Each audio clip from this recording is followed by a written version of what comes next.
প্রবলেমটা আপনাদের সার্ভার থেকে হয়েছে বা আপনাদের গাফলতির কারণে হয়েছে, কোম্পানির প্রতিষ্ঠান থেকে হয়েছে, সেক্ষেত্রে গ্রাহক কোনোভাবে হেনস্থা হইতে পারে না এই ব্যাপারে। আপনাদের উচিত গ্রাহকের বাড়িতে যেয়ে এই প্রবলেম সলভ করে দিয়ে আসা। গ্রাহক কেন 100-200 টাকা ভাড়া দিয়ে আপনাদের কাস্টমার সার্ভিসে যাবে? হ্যাঁ, যাবে তখনই যখন গ্রাহকের ভুল থাকবে, গ্রাহকের দোষ থাকবে, তখন গ্রাহক যাবে টাকা খরচ করে। আপনি অতি দ্রুত আমার এই বিষয়টি নোট করে আপনার ঊর্ধ্বতন কর্মকর্তার কাছে পাঠান এবং তাদেরকে দ্রুত ব্যবস্থা নেওয়ার জন্য বলেন।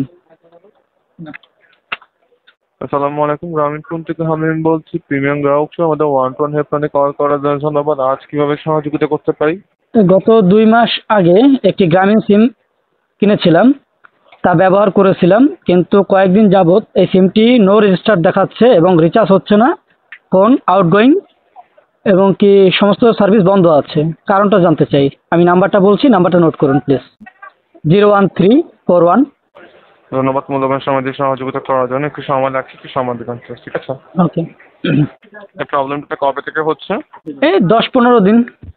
ধন্যবাদ মূল্যবান সময় দেওয়ার জন্য। আমি দেখতে পাচ্ছি আপনার নাম্বারটি স্বয়ংক্রিয়ভাবে বন্ধ হয়ে গিয়েছে। নাম্বারটি পুনরায় চালু করার জন্য আপনার সিমটি যার নামে রেজিস্ট্রেশন করা আছে, কষ্ট করে আমাদেরকে ওনাকে গ্রামীণফোন এক্সপিরিয়েন্স বা গ্রামীণফোন সেন্টারে নিয়ে আচ্ছা। যেতে হবে। সেক্ষেত্রে ওনারা ফিঙ্গারপ্রিন্টের মাধ্যম দিয়ে। হ্যাঁ, হ্যাঁ। হ্যাঁ বলুন। কিন্তু সিমটা তো কেনা হয়েছে বায়োমেট্রিক পদ্ধতিতে, আমার এনআইডি কার্ড দিয়ে, কিন্তু অটোমেটিক স্বয়ংক্রিয়ভাবে যে বন্ধ হয়ে গেল সেটার কারণটা কি?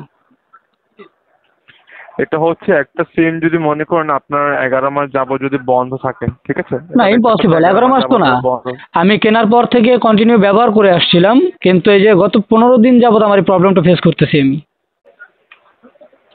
সেক্ষেত্রে তাহলে আপনি আমাদের জিপিসি ভিজিট করুন। এটা হচ্ছে যে স্বয়ংক্রিয়ভাবে বন্ধ হয়ে যেত, অনেক সময় সিস্টেমেটিক কিছু অসুবিধার কারণে অটোমেটিক ভাবে হয়ে যাচ্ছে। এখন এই যে সেক্ষেত্রে তো আমাদের জিপিসি হ্যাঁ, বলুন।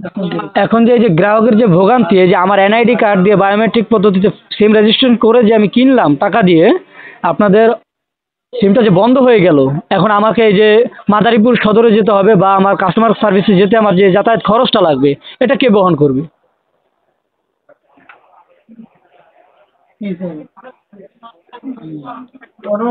এটা কোনো কথা? আপনাদের আপনাদের প্রতিষ্ঠানের একটা সিম বৈধভাবে এনআইডি কার্ড দিয়ে বায়োমেট্রিক ফিঙ্গারপ্রিন্ট দিয়ে আমি সিমটা কিনলাম, কিন্তু সেটা ব্যবহার করলাম, কিছুদিন মধ্যেই সেটা ডিঅ্যাক্টিভেট হয়ে যায়। এটা কোন ধরনের কথা ভাই? শুনতে পাচ্ছেন? শুনতে পাচ্ছি স্যার, আপনার ছোট। যে এ বিষয়ে কি সমাধান দেবেন আপনারা বলেন? এটার জন্য আপনাকে আমাদের জিপিসি ভিজিট করতে হবে। ওখানে আপনি আপনার ফিঙ্গারপ্রিন্টের মাধ্যমে একটা রিকোয়েস্ট রেখে দিলে আগামী 4 ঘন্টার মধ্যে এটা বন্ধ করে চালু করে দিলে চালু হয়ে যাবে। কি চালু করার জন্য আমার কোথায় যেতে হবে? আমাদের কাস্টমার কেয়ার অফিস। এখন সেখানে তো আমার এলাকা থেকে মিনিমাম 10-15 কিলোমিটার দূর, প্রায় আরও বেশি। এখন এত দূরে আমি যাব, এই যে যে আপনাদের কারণে কাস্টমার ভোগান্তি হচ্ছে, এ দায়ভার কি গ্রামীণ নেবে? আমি তো এটা বৈধ পন্থা অবলম্বন করে সিমটা কিনছি, তাই না? টাকা দিয়ে জি স্যার। আমার নিজের নামে রেজিস্টার করা সিম, এটা কোম্পানি কিভাবে বন্ধ করতে পারে?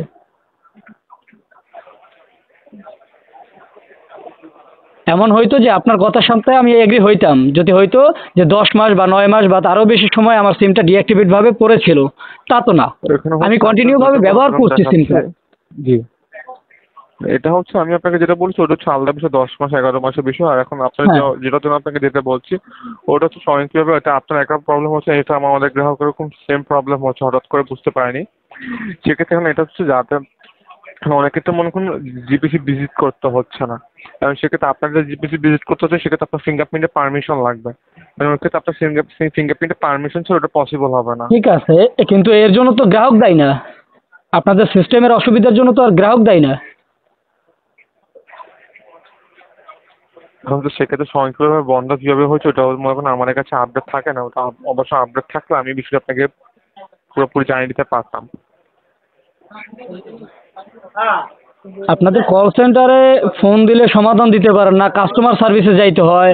একজন কাস্টমার যখন ভোগান্তিতে পড়ে, আপনারা বুঝেন যে তার স্থান থেকে কাস্টমার সার্ভিসে যাইতে কতটা হেনস্থা হইতে হয়, কতটা পথ যাইতে হয় তাদের। সেক্ষেত্রে এখন মনে করেন আপনার যদি ফিঙ্গারপ্রিন্ট প্রয়োজন না হতো তাহলে আমি এখান থেকে রিকোয়েস্ট রেখে দিতে পারতাম।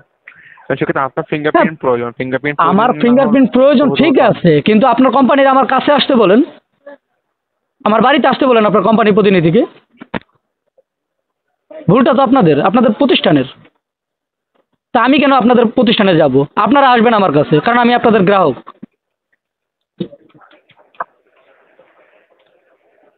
বিষয়টা আমি বুঝতে পারছি স্যার।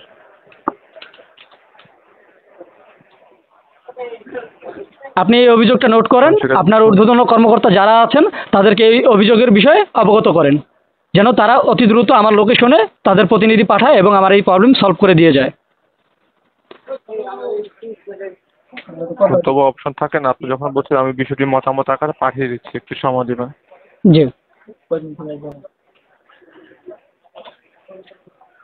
সেক্ষেত্রে আপনার যদি ফিঙ্গারপ্রিন্টের প্রয়োজন না হতো তাহলে আমি এখান থেকে রিকোয়েস্ট না, ঠিক আছে, আপনার কথা আমি বুঝতে পারছি, কিন্তু যেহেতু প্রবলেমটা আপনাদের সার্ভার থেকে হয়েছে বা আপনাদের গাফলতির কারণে হয়েছে, কোম্পানির প্রতিষ্ঠান থেকে হয়েছে, সেক্ষেত্রে গ্রাহক কোনোভাবে হেনস্থা হইতে পারে না। এই ব্যাপারে আপনাদের উচিত গ্রাহকের বাড়িতে যেয়ে এই প্রবলেম সলভ করে দিয়ে আসা। গ্রাহক কেন 100-200 টাকা ভাড়া দিয়ে আপনাদের কাস্টমার সার্ভিসে যাবে? হ্যাঁ, যাবে তখনই যখন গ্রাহকের ভুল থাকবে, গ্রাহকের দোষ থাকবে, তখন গ্রাহক যাবে টাকা খরচ করে। আপনি অতি দ্রুত আমার এই বিষয়টি নোট করে আপনার ঊর্ধ্বতন কর্মকর্তার কাছে পাঠান এবং তাদেরকে দ্রুত ব্যবস্থা নেওয়ার জন্য বলেন।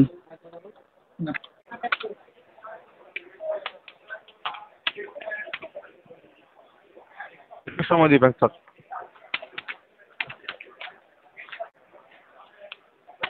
ধন্যবাদ, আমি বিষয়টা একটা মতামত আকার করে পাঠিয়ে দিয়েছি স্যার। জি, আমার যেই এনআইডি দিয়ে রেজিস্ট্রেশন করা হচ্ছে সিমটা, সেই নাম্বারটা কি লাগবে আপনার এখন?